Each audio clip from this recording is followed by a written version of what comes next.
What do asymptotes have to do with Zeno's dichotomy paradox?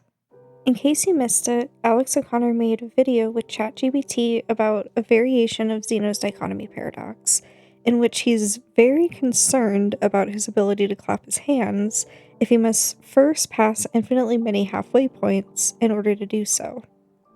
I made a video showing how math solves this problem using some algebra. Go ahead and watch it if you haven't seen it yet. I'll be referring to some of the math concepts explained there. I genuinely couldn't have asked for a better first comment on my channel.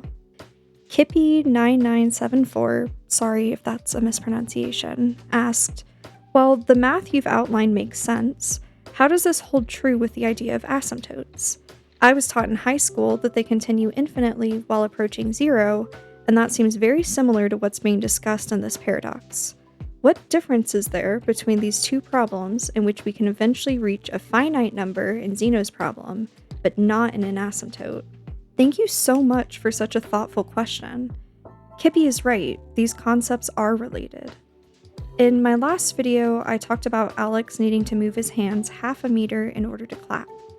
Starting at a distance of half a meter apart, his hands must first travel 1/4 a meter, then 1/8 a meter, then 1/16, and so on, dividing the distance left in half forever.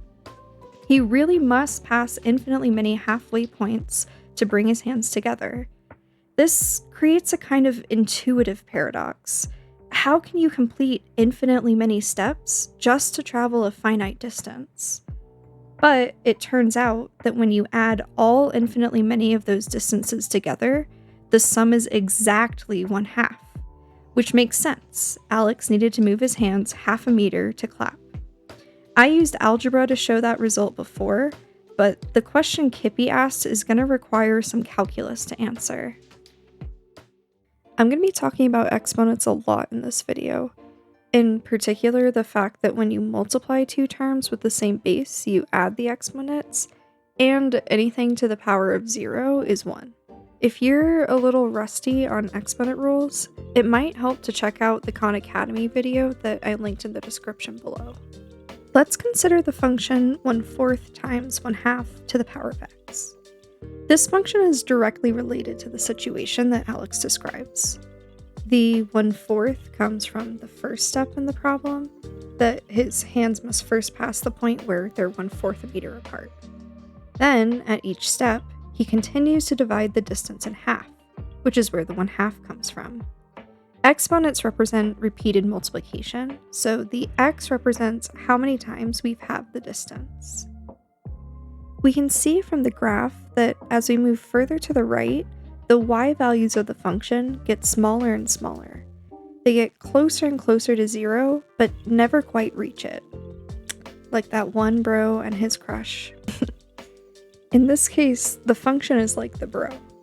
He keeps trying to get closer to his crush, but he can never quite reach her, or him or they, whatever floats his boat. The asymptote is like his crush. She does exist, and she's at a specific location, just not one our poor friend can get to. To describe what's happening here more precisely, we need to use something called a limit. In math, a limit describes the y values a function is approaching as we get closer and closer to a certain x value. Sometimes, limits are very straightforward.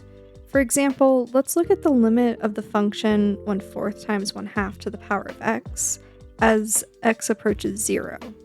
That just means we want to know what the y values are getting closer to when x gets close to 0. I'm going to zoom in on the graph here. On the left side of the graph, where x is just less than 0, the y values are just slightly larger than 0.25, or 1/4. On the right side of the graph, where x is just greater than 0, the y values are slightly smaller than 1/4. So, the closer x is to 0, the closer y is to 1/4. That's why we say the limit as x approaches 0 of 1/4 times 1/2 to the power of x is equal to 1/4. In this case, I can actually plug 0 into x directly to see what the y value is. Since 1/2 to the power of 0 is 1, and 1/4 times 1 is just 1/4, we get the same answer. So it might seem odd that we're using the language of limits when we can just plug in the number. But the concept of a limit becomes essential when we're dealing with values we can't plug in, like infinity. Infinity isn't a number, it's a concept of continuously increasing without bound. Because infinity is so notoriously tricky to think about, we need the language of limits to describe what happens when x keeps getting bigger and bigger. This is where asymptotes come in. When I plug bigger and bigger numbers into my function, I can see I keep getting numbers closer and closer to 0. But no matter what number I plug in, I'll never get a number equal to exactly 0. This is what Kippy's comment was referring to.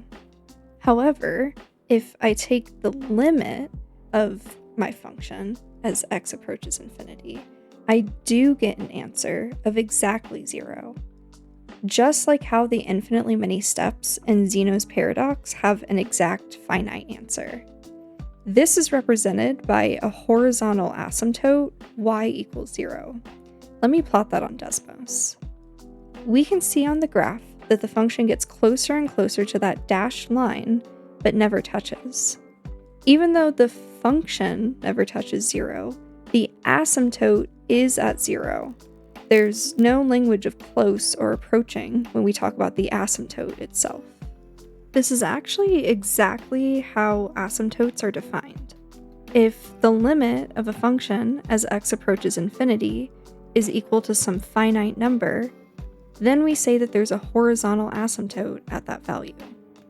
For our function, that number is 0, which is why there's an asymptote at y equals 0. So, how does this relate to the variation of Zeno's dichotomy paradox in Alex O'Connor's video? Well, the function from before tells us the distance his hands are currently apart, but the clapping paradox involves considering the total distance traveled. He halves the distance in discrete steps, meaning 1 by 1, and adds them together to consider the total distance traveled. To replicate this, we need a sum, or series. There are two major types of series most people learn about: arithmetic and geometric. It's basically the difference between linear and exponential growth. In an arithmetic series, you add the same number each time, and in a geometric series, you multiply the same number each time. Since in this situation, we're multiplying by 1/2 each time, it can be represented by a geometric series. Let's revisit the algebra technique from my last video to derive a general formula for geometric sums, like the one in O'Connor's example. The derivation for the formula follows the same steps, but involves some factoring and working with variables. To attempt to keep this video focused and, well, to avoid boring you to death by nerding out too hard, I'm just going to show the algebraic derivation of the formula on the screen here. This result at the bottom is what we'll be using. Feel free to pause if you want to look at the steps more closely.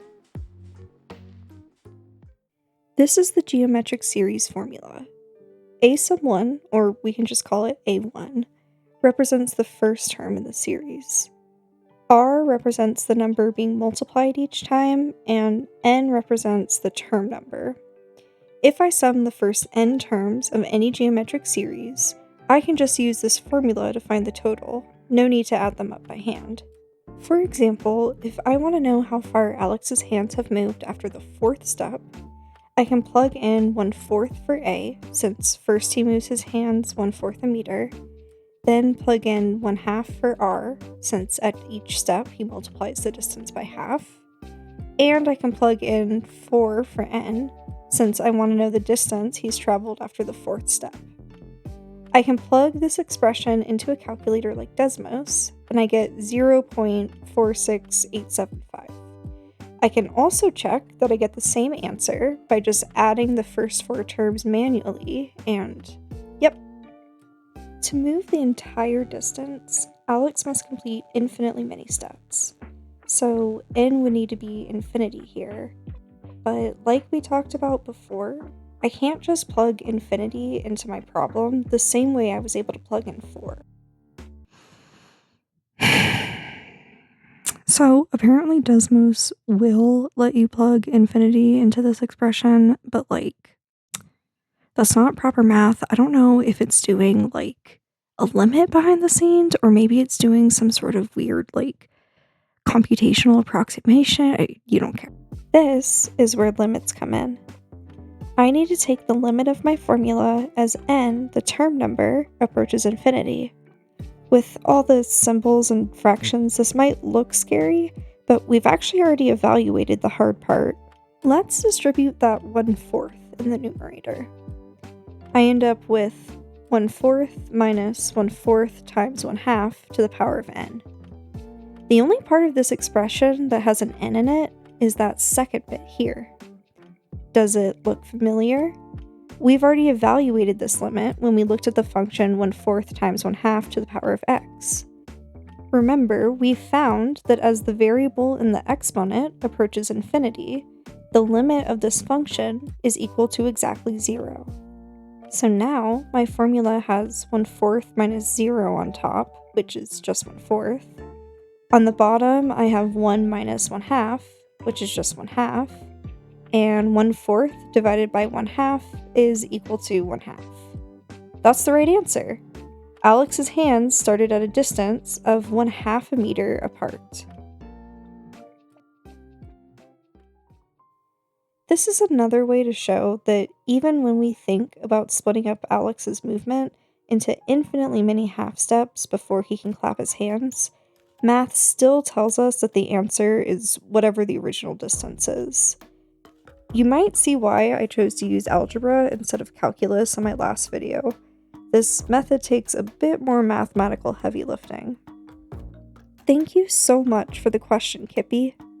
I want this channel to be a place where we can use evidence and reasoning to answer questions, debunk misinformation, and generally come to a better understanding about the world we live in. If you have any questions or comments about this video, please don't hesitate to put them in the comment section below. See you next time.